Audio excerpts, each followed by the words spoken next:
توجہ کیجئے. کہا ٹھیک ہے. لیکن جب یہ خبر ہوئی کہ حضور ابو جہل کے گھر جا رہے ہیں، اصل نام ابو جہل کا عمرو بن ہشام ہے، کہ عمرو بن ہشام کے گھر حضور جا رہے ہیں. باتیں ہونے لگی کہ دشمن کے گھر جا رہے ہیں. حضور کا دل تھوڑا رنجیدہ ہوا. یا اللہ مکے میں ایسی باتیں ہو رہی ہیں. فوراً رب کی جانب سے پیغام آیا، محبوب اداس کیوں ہوتا ہے؟ گھر اس کا ہے، چرچا تو تیرا ہی کرا رہے ہیں. خرچ اس کا ہے، چرچا تو تیرا ہی ہے نا، پریشان کیوں ہوتا ہے؟ اللہ اکبر. اب سرکار کو دعوت دے دی گئی. اب ابو جہل کی پلاننگ دیکھو. کہنے لگا سنو بھائی، میں نے یہ سنا جب وہ آتے ہیں تو تم اس کی عزت کے لیے کھڑے ہو جاتے ہو.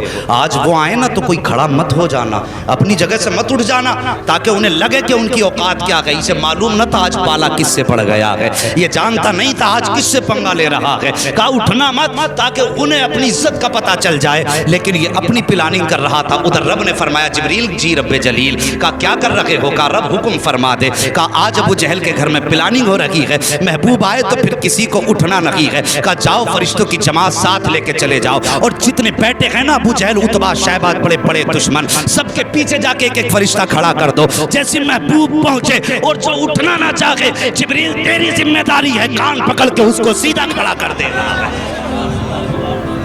آج بھی لوگ بھوکا کرتے ہیں کہ سلام کھڑے ہو کے کیوں پڑھتے ہو؟ قیام تعظیمی یہ رب کراتا ہے. انہوں نے کہا کھڑا نہیں ہونا کسی کو بھی. اور رب نے فرمایا دیکھوں آج کون کھڑا نہیں ہوگا. محبوب میرا، جسے میں چاہوں گا وہ کھڑا ہوگا.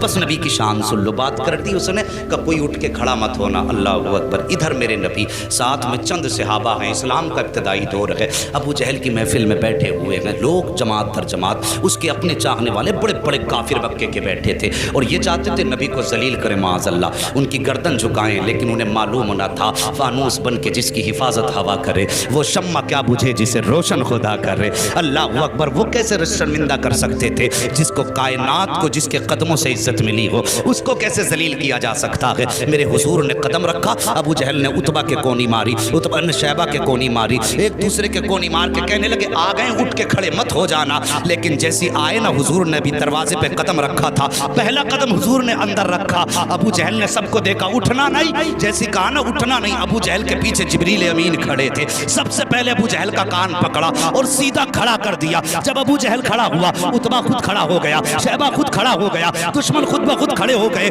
جب سب کے سب کھڑے ہو گئے، میرے حضور نے اندر قدم رکھا، آئے عزت سے اپنی جگہ پہ بیٹھے، اور بیٹھنے کے بعد پھر پوری جماعت پہ ایک نگاہ ڈالی. جب نگاہ ڈالی ایک دوسرے کو تک رہے تھے. عتبہ شیبہ سے کہہ رہا تھا یار کیوں کھڑا ہو گیا، شیبہ عتبہ سے کہہ رہا تھا تو کیوں کھڑا ہوا. سب مل کے چودھری ابو جہل سے کہہ رہے تھے تم کیوں کھڑے ہو گئے. وہ کہہ رہا تھا یار مجھے خود نہیں پتا چلا میں کیسے کھڑا ہو گیا ہوں. میرے حضور بیٹھے ہیں، اور بیٹھنے کے بعد پھر میرے آقا نے فرمایا تھا چھوڑ دے اس کے کان. اتنا کہا نہ دھڑام سے ابو جہل نیچے گرا. جیسے نیچے گرا حبیب یمنی کہتے ہیں او حبیب یمنی نے کہا تھا ابو جہل پتا چل گیا ہے کہ سچا کون ہے جھوٹا کون ہے. تیرے کھڑے ہونے نے بتا دیا ہے کہ جھوٹا تو ہے، سچا رب نے محبوب کو بنا کے بھیجا ہے. ان کی شان کریمی کا کیا کہنا جن پر خود خدا درود بھیجے.